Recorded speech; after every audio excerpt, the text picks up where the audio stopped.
días estamos con don Antonio Miguel Carmona, que se presenta a la Alcaldía de Madrid por parte del PSOE. Sin duda para nosotros un auténtico honor. Antonio, hemos conseguido hacer un hueco en tu agenda después de intentarlo, y hay que decir la verdad, ¿no? Año y medio, ¿no? Año y medio detrás persiguiéndole, en donde queríamos que en Estados Unidos participara, después de todas las relaciones que ha tenido con el Partido Demócrata y en concreto, bueno, pues con toda la colaboración con Clinton y Barack Obama, ¿no? Bueno, Antonio, vamos a entrar, si te parece, en toda la entrevista, donde, bueno, vamos a analizar a nivel general un poco cómo está el sector financiero, todas las medidas que se han adoptado en política económica, todo lo que se ha hablado de Grecia, la eurozona, y luego, bueno, pues también preguntarte como doctor, como profesor de economía, bueno, pues un poco cuáles son tus visiones, ¿no? Hemos escuchado, todo esto salta en la crisis del 2008 con toda la política monetaria. Recordarás que bajan los tipos de interés en Estados Unidos, Alan Greenspan del 4 al 1%, donde, bueno, pues las entidades financieras hacen lo que no tienen que hacer, o sea, lo que deberían de hacer es con el pasivo que tienen de los ahorradores, con el diferencial, quedarse con el margen, y con el activo invertir y quedarse con un diferencial, ¿no? El problema que tenemos es el mundo yuppie engominado de Wall Street, donde todo vale para crecer y todo nos mete en una crisis sistémica con todas las titulaciones hipotecarios y todos los CDS en el año 2008, cuando quiebra el cuarto banco de inversión del mundo, ¿no? Hay mucha gente que comenta es que se debería de haber dejado quebrar a más bancos por las cosas que hicieron. ¿Usted está de acuerdo con haber rescatado el cuarto banco de inversión del mundo? A ver, lo primero, mi colaboración con el Partido Demócrata ha sido una colaboración modesta, no directamente con el presidente Clinton, al que tengo gran cariño y admiración, y el presidente Obama, al que apoyo totalmente, pero no he tenido una relación con ellos. Sí, conocidos míos han trabajado y están ahora en Washington. En cualquier caso, se podía prever, si leyéramos más historia económica, que estudiar macroeconomía. Yo antes era un economista muy econometra, muy de si lo que no demostramos en el modelo, que es la representación simplificada de la realidad, no existe, pero he llegado a la conclusión, probablemente por la edad, que leer historia económica es mucho más interesante y aprendes más que los modelos econométricos. Las fuertes inyecciones de liquidez promovidas por Alan Greenspan y después con los márgenes bancarios y de intermediación provocan una burbuja que nos ha llevado a la catástrofe, y con una serie de consecuencias, burbujas y burbujitas en algunas naciones, como por ejemplo España. Esto se da porque se produce una evidente espiral rentabilidad, precio, inversión, rentabilidad, precio, inversión, rentabilidad, precio, inversión, de tal manera que, como se ha dicho profusamente, el efecto de la crisis de los tulipanes en Holanda es muy similar a lo que se ha producido aquí, con alientos de rentabilidad, precios, inversión, inversiones que se producen porque las rentabilidades eran altas, especialmente en el mercado inmobiliario. Entonces, las inyecciones de liquidez no se supo prever por parte de la Reserva Federal Norteamericana, ni siquiera por aquellos que usted ha llamado engominados de Wall Street, que se puede ser de Wall Street, se puede ser un auténtico tiburón y no llevar gomina. No vayamos a arruinar a las empresas de gomina. En cualquier caso, esta es la cuestión principal. Ahora bien, una vez hecho eso, cuando has tenido un exceso, no pequemos tampoco por defecto, porque podemos pecar por exceso, como se pecó, y pecar por defecto. Y hay que tener mucho cuidado con no rescatar determinados bancos. Yo creo que es la política seguida posteriormente de tener cuidado con la que pasó posteriormente con Bank of America y con Citibank, que también fue una situación muy grave y con mecanismos de intervención de la Reserva Federal. La diferencia es que la Reserva Federal es lo suficientemente agresiva como para saber solucionar los temas, y en su mesa de la propia sistema de bancos de la Reserva Federal tomaron decisiones, yo creo que correctas, y desde Washington también. Es decir, no podíamos provocar un efecto dominó de unas compañías sobre otras compañías financieras, y que los activos ataran a los pasivos y los pasivos derrumbaran a los activos de los unos y de los otros. Y esto más o menos se paró, y yo creo que en estos momentos en los Estados Unidos de América viven un momento de incertidumbre, pero de incertidumbre con crecimiento. Y ahora en Europa vivimos una situación de incertidumbre con estancamiento. Eso es. O sea, ¿usted qué considera más acertado? ¿De adoptar políticas de austeridad saneando los balances de los estados? o, por el contrario, incrementar deuda inyectando liquidez en el sistema. No es incompatible una cosa con la otra. Se puede hacer bien las cosas y dar pasos hacia adelante. Tú puedes ir con un coche a 100 por hora, pero no puedes ir en primera a 100 por hora. Y no puedes ir en cuarta a 200 por hora. Entonces, yo creo que la política seguida por la Reserva Federal norteamericana en los últimos años ha sido la correcta, de inyecciones de liquidez suficientes, medidas con políticas de Washington más o menos. Es que tengo unas con las que comparto y otras que no comparto, pero sin la exageración que a veces parece que redacta Paul Krugman en The New York Times, persona y economista a quien admiro profusamente. Sin embargo, es verdad que critica muchas veces una actitud demasiado pacata de la Reserva Federal. Yo creo que el resultado de las políticas seguidas en los Estados Unidos de América en los últimos años han dado lugar a que los crecimientos interanuales sean aproximadamente el 4%, y el año pasado llegó al punto del 5% en un año de crecimiento económico, lo cual es todo un éxito en comparación con otras políticas de recortes y de austeridad en Europa que nos han llevado no solamente al desmembramiento del estado del bienestar por una parte, sino por otra parte a una situación ya no de recesión, pero sí de estancamiento. Por lo tanto, allí sigue habiendo incertidumbre, por supuesto que sí, pero con crecimiento. Y aquí hay una situación de estancamiento con incertidumbre. Dicho esto, ¿eso significa que no tengamos que hacer las cosas de forma ordenada? No, hay que hacerlas de forma ordenada. Los bancos tienen que sanear sus activos, las empresas tienen que sanear sus activos. Evidentemente hay que hacerlo paulatinamente y hay que utilizar instrumentos de política económica. En Europa hay muy pocos policy makers, y en Estados Unidos todo agente público que se precie en una institución importante como puede ser la Reserva Federal o como puede ser el propio Washington tiene la capacidad de ser policy maker con objetivos medidos. Aquí, sin embargo, la descoordinación de Europa es tremenda y la falta de políticas activas es evidente. Ejemplo, el Banco Central Europeo, que ahora está tomando determinadas actitudes un poco más activas, pero que ha estado mirando para otro lado mientras la economía europea estaba estancada. Ha puesto un ejemplo, sin duda, que es muy valioso, ¿no? Que es que ir en un coche para coger primera o cuarta, ¿no? Yo creo que lo más importante es que si no hay gasolina... Bueno, si no hay gasolina, claro, si no hay crédito... Ni cuarta, ¿no? Y al final, efectivamente, allí actúan de manera mucho más rápida, pero aquí yo creo que tenemos un problema político donde no le han dejado actuar. Yo creo que ha habido un cambio, un antes y un después, entre Trichet y Draghi. Para mí, Mario Draghi es un buen presidente del Banco Central, donde Alemania, de alguna manera, empieza a ceder, aunque habría que recordarles un poco todo el plan Marshall que se hizo en la Segunda Guerra Mundial. No seamos rencorosos. Bueno, al final, los que estamos sufriendo día a día, es bueno también decirlo, ¿no?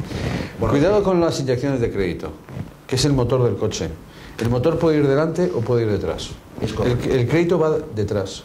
No, el crédito no tiene por qué ser un globo que tira del crecimiento económico. Esto es falso. Las nuevas teorías económicas establecen lo que se llama el credit-less recovery. Credit-less recovery, que es la recuperación sin crédito.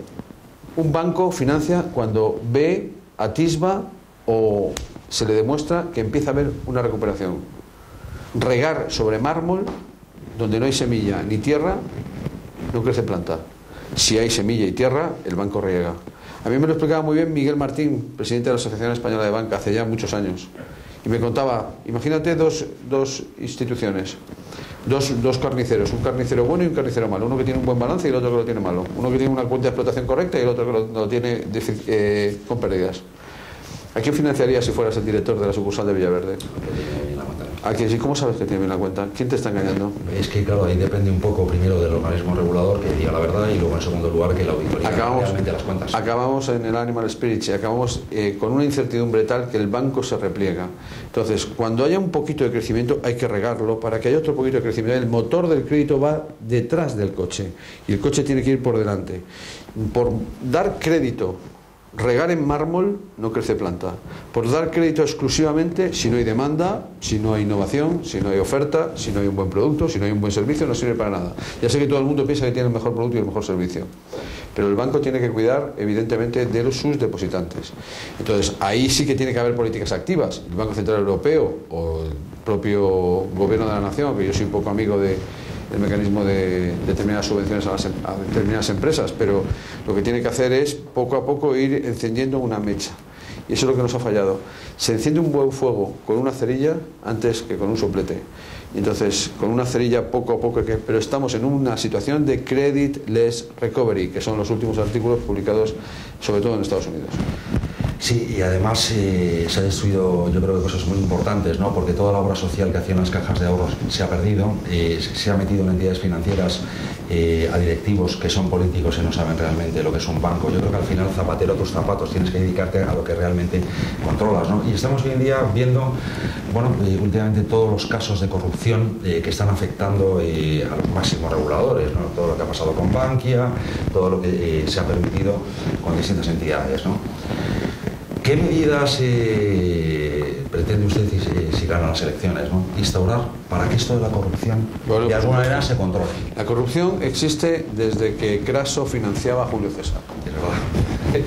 Que era el que financiaba a Julio César y era el más egoísta de todos y corrupto. Gran parte de los que rodeaban a Julio César eran corruptos. Casi todos, por no decir todos, los generales de Napoleón Bonaparte y los ministros eran corruptos. No le quiero contar Fouché. Y puedo ir hacia atrás, Napoleón, César, Alejandro.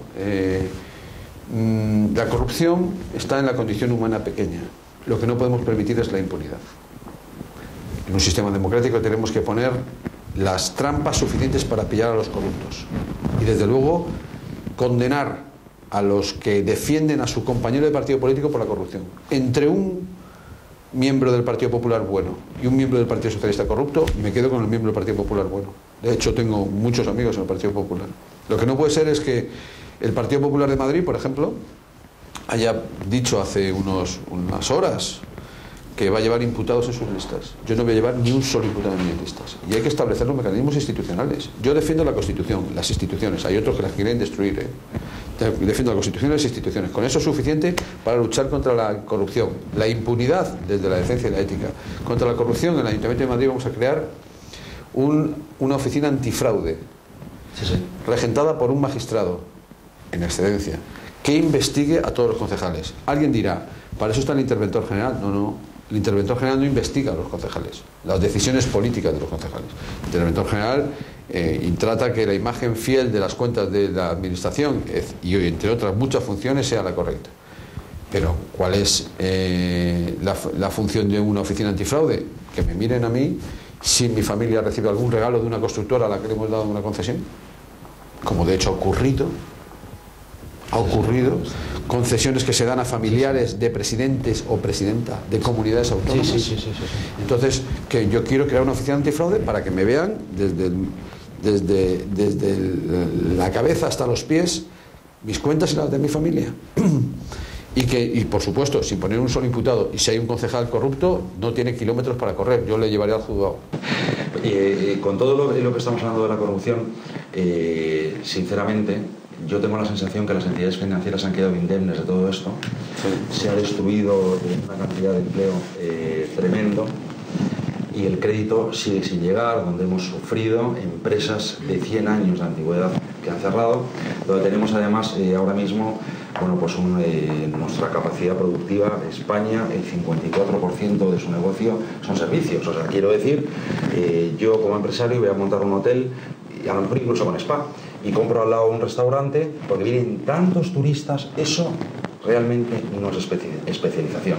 O sea, se ha destruido del sector industrial, hemos venido del 30% al 15 o el 16%. Ese es un trabajo que no prácticamente se recupera, ¿no? ¿Qué podemos hacer para que se instrumentalice algún mecanismo para que las entidades financieras den préstamos? Es que están para eso. A ver, hay que dar préstamos cuando empieza a crecer la economía. Está empezando a crecer la economía y tiene que dar préstamos. Y desde luego tiene una responsabilidad el Banco de España.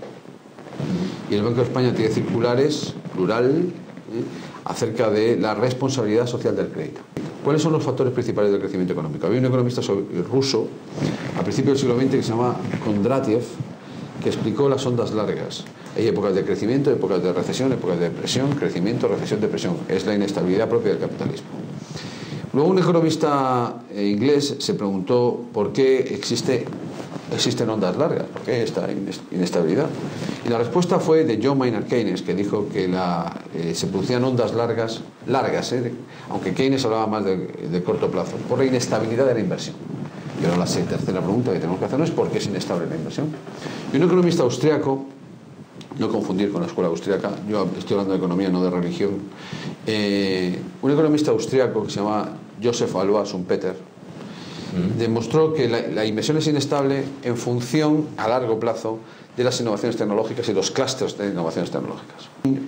Arriesgarse y asumir riesgos en las palancas de crecimiento, que como decía Schumpeter, Keynes, Kondratiev, son las... Por eso el Reino Unido, a finales del siglo XVIII, principios del siglo XIX, fue un early starter de crecimiento económico, financiando, por cierto, muchas veces por parte de la corona. Bullock no solamente era un empresario, era el Lord de la Cámara de los Lores, pues financiando las palancas de crecimiento como la innovación tecnológica. Eso se dice fácil, pero hay que asumir riesgos, y los tiene que asumir, hay que asumirlo la sociedad, por lo tanto, institucionalmente, las instituciones financieras, el gobierno y el empresario que emprende. Y tiene que tener ese apoyo. Por ejemplo, yo he visitado la Asociación de Jóvenes Empresarios de Madrid, pues es fantástica, asume riesgos, hay que apoyarles, hacen innovaciones tecnológicas, hay que apoyarles, hay que ir a las facultades a apoyarles. Están en un garaje, además. Están en un garaje, o un edificio que me enseñaron una vez, que tenían despachitos en el edificio del centro de Madrid, no sé si cerca de la calle San Mateo, pues hay que apoyarles. A finales del siglo XIX, en cuanto al motor de combustión, en cuanto a la industria química y la petroquímica, Estados Unidos y Alemania fueron early starters. Luego nosotros nos enganchamos como un last comer. En los años 60 fueron muchas naciones early starters y nosotros nos enganchamos como last comer. Ahora mismo con las tecnologías de información y comunicación hay early starters, como por ejemplo los Estados Unidos de América. Aquí hay una mala asignación de recursos escasos para usos alternativos. Podemos seguir esperando que se enciende la bombilla, como hacen algunos que se creen liberales. Un diputado británico me dijo que en España no había liberales. Eso es evidente, en España no hay liberales. Y me decía, ¿por qué los conservadores españoles se llaman liberales? Pues no sé, en español que hay son conservadores, que se quedan mirando la bombilla a ver si se enciende. Entonces hay 150.000, eso se lo dijo un gran amigo mío liberal, y me dice, sin embargo los socialdemócratas tiráis una piedra y rompéis la bombilla.